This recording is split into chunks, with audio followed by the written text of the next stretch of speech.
story about going to Peru. Sit down, get a cup of tea. It's a long one. So I decide that I want to go to Machu Picchu because my mum had been to Machu Picchu, and I thought, you know what? My mum's been to Machu Picchu. I'm going to go to Machu Picchu.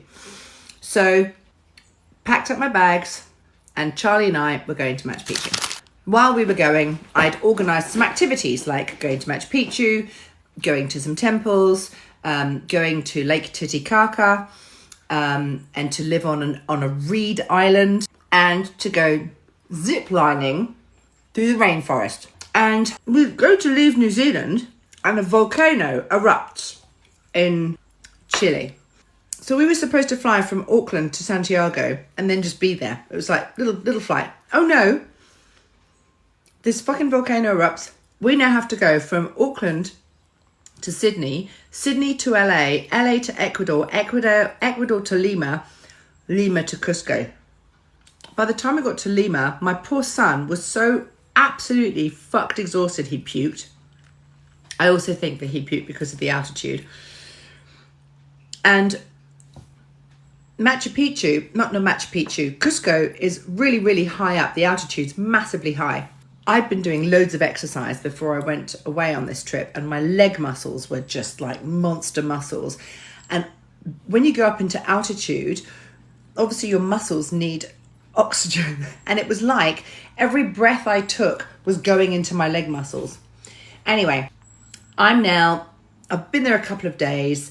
There's this big, oh, that's right. When we arrive, Charlie and I get off the plane in Lima. We're the only people that get off the plane, and we can hear all this music and playing, and we're walking through the arrivals lounge, and it's like, there's like mariachi bands and all of this stuff. And we open the door, and there's like this full-blown arrival party for just Charlie and I, like, hola, dona, blah, blah, blah. And I'm just like, what the fuck is going on here? Apparently it was the 100th anniversary of Machu Picchu being found. And I didn't know I'd booked tickets to arrive on the 100th anniversary. So, of course, it was fucking chaos in Machu Picchu and Cusco and all that, because there was just millions of people all there to celebrate this big festival, the Inti Raymi festival. So anyway, we're there and we're doing all of that, and we're getting into the altitude sickness, and we're doing all of that. And we get to go ziplining. So we arrive at the ziplining place, and they give me my harness. Now, I'm quite a big girl.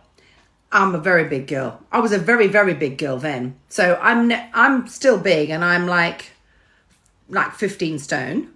But I was 15, 16, 17, 18, 19, 20. I was 20 stone. We get to the ziplining place. Walk up into the mountains, into the rainforest. And I'm excited because I love action adventure. I've been skydiving. 4 times I've been skydiving. I've been whitewater rafting. I'm like, I'm going to fucking zip line in the fucking rainforest, bitches. Here I fucking go. So the safety instructions were slightly ominous. What you are going to do is you're going to put the harness on. You're going to sit in the harness. The rope is going to come straight.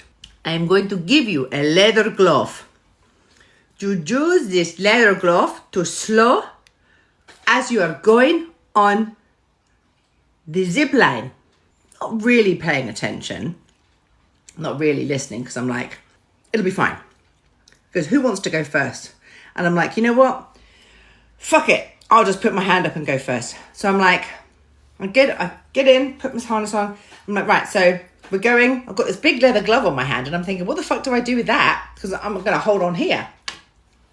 So I go off, and I'm thinking, why have I got this big leather glove on? Like, why would they give me a big leather glove on one hand? Like, how stupid is that?